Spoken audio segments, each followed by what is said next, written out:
जा सकता। डॉक्टर्स ने जूही और इशिका सिंघानिया को बताया था कि ऋषि कोमा में है और उसे कब तक होश आएगा इस बारे में कुछ भी कंफर्म नहीं बताया जा सकता। ये खबर सुनकर इशिका सिंघानिया बेहोश हो गई थी और जूही की भी हालत खराब हो गई थी। इन सब के बाद जब इशिका सिंघानिया को होश आया तो उन्होंने मिसेस चंद्रा को अपने पास बात कही। इशिका सिंघानिया ने मिसेस चंद्रा से पहले तो ऋषि के बारे में पूछा। उस पर मिसेस चंद्रा ने जवाब में इशिका सिंघानिया को बताया, मैडम, ऋषि सर को अब भी होश नहीं आया है।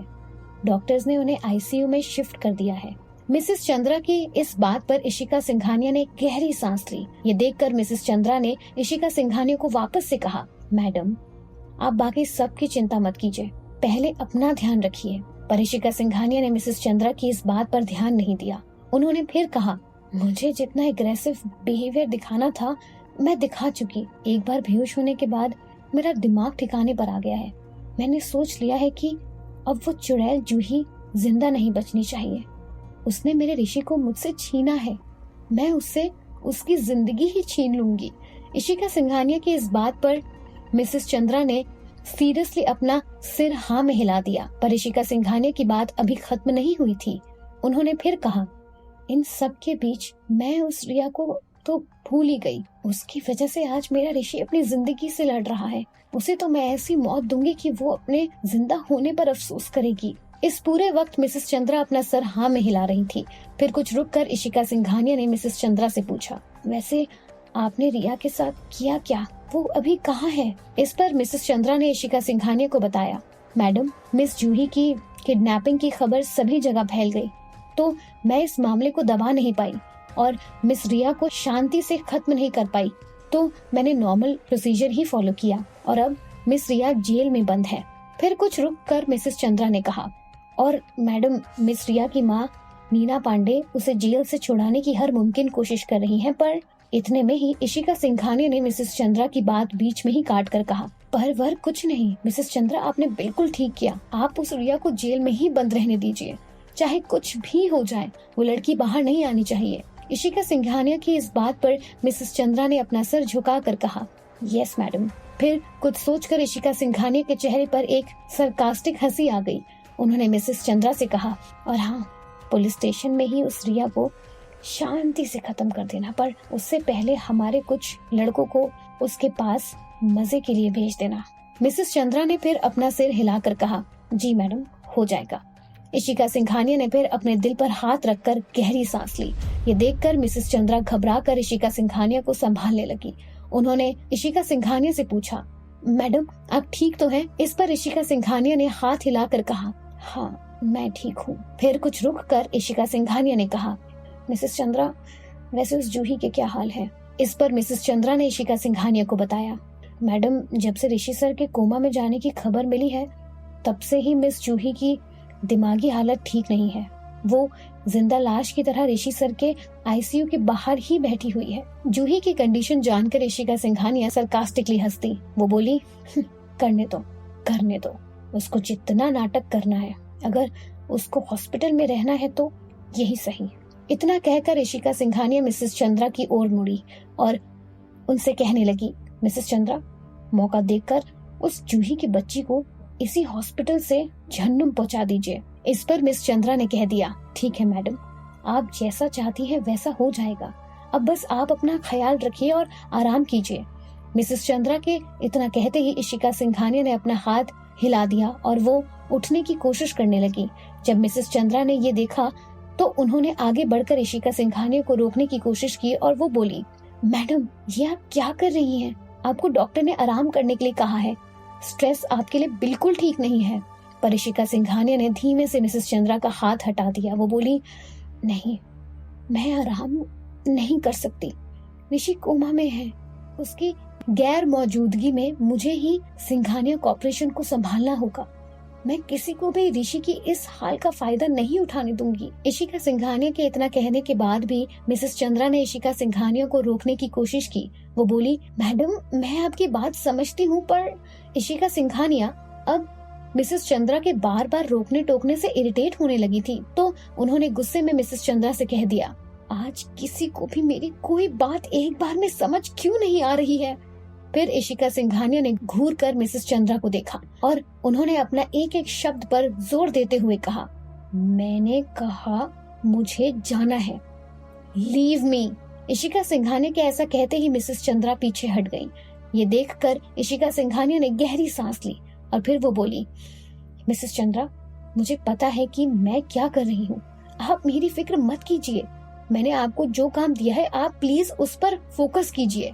अब मिसेस चंद्रा ने आगे और कुछ भी नहीं कहा। वो बस अपना सर हिलाकर मिसेस सिंघानिया के दिए हुए काम को पूरा करने में लग गई। इसके बाद समय का पहिया तो अपनी रफ्तार से ही घूम रहा था, पर जूही के लिए मानो एक वक्त थम गया हो। 2 दिन बीत चुके थे। ऋषि की रिकवरी भी अच्छे से हो रही थी, पर अभी तक उसके होश में आने के कोई आसार नहीं दिख रहे थे।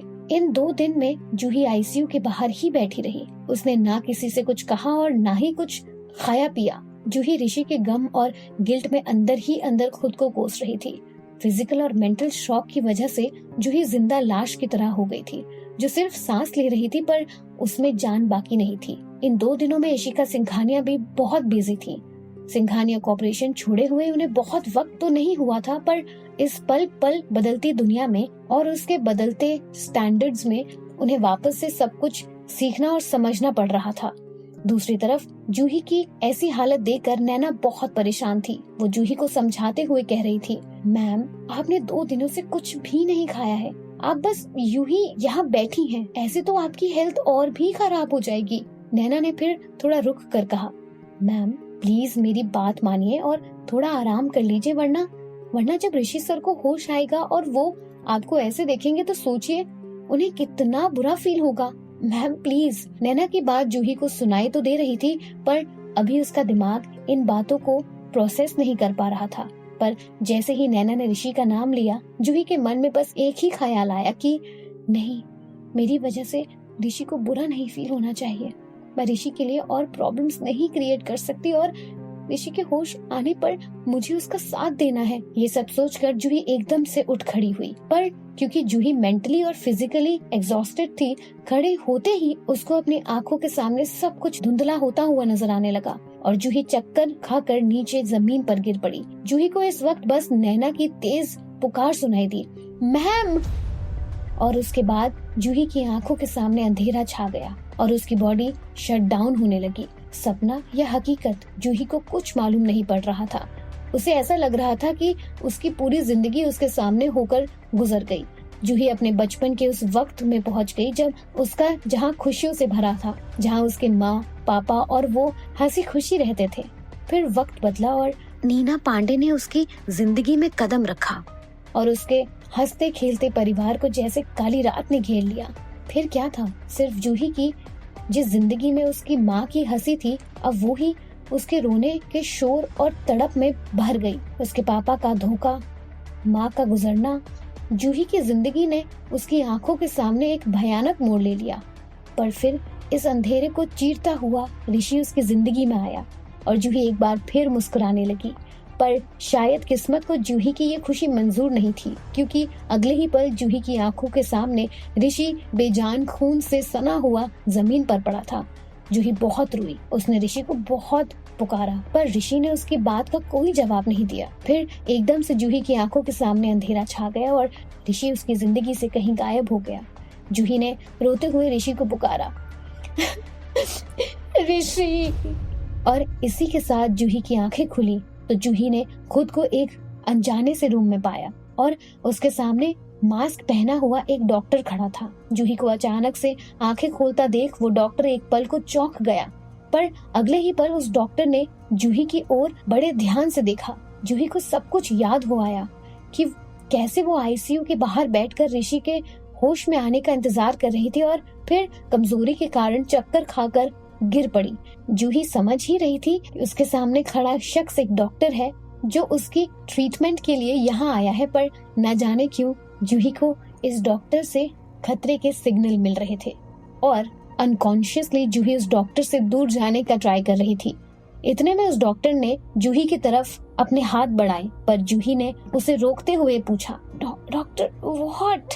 जूही के इतना कहने पर उस डॉक्टर के हाथ वहीं के वहीं हवा में रुक गए। उसने जूही की ओर देखा। हालांकि उस डॉक्टर ने जूही से कुछ कहा नहीं, पर उसकी आंखों में गुस्सा साफ दिख रहा था। फिर उस डॉक्टर ने कुछ रुककर जूही से पूछा, क्या हुआ? तब जूही ने थोड़ा घबराकर, थोड़ी हिम्मत जुटाकर उस डॉक्टर से पूछा, आप बिना किसी टूल के कैसे मेरा चेकअप करेंगे? इस पर डॉक्टर ने दांत पीस कर कहा, तुम्हें उसकी चिंता करने की कोई जरूरत नहीं है।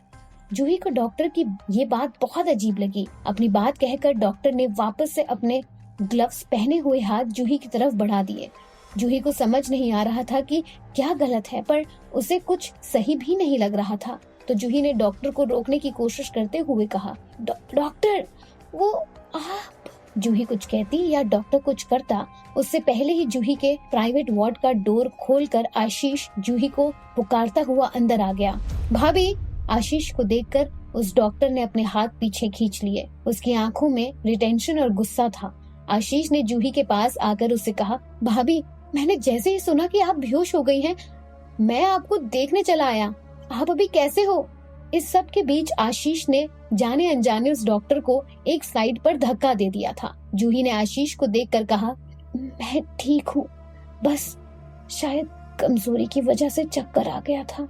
फिर कुछ रुक कर जूही ने आशीष से कहा, आशीष, मैं अभी खुद से ऋषि के पास नहीं जा पाऊंगी। तुम बताओ अभी ऋषि कैसा है? प्लीज मुझे उसके पास ले चलो। इस पर आशीष ने जूही को बताया, ऋषि भाई को तो आईसीयू में से हटाकर प्राइवेट वार्ड में शिफ्ट कर दिया है। आशीष की इस बात पर जूही ने सरप्राइज होकर आशीष से पूछा, सच? क्या ये इशारा है कि अब ऋषि जल्द ही होश में आने वाला है, या आशीष जूही को कोई झूठी उम्मीद दे रहा है? और आखिर इस डॉक्टर के क्या इरादे थे?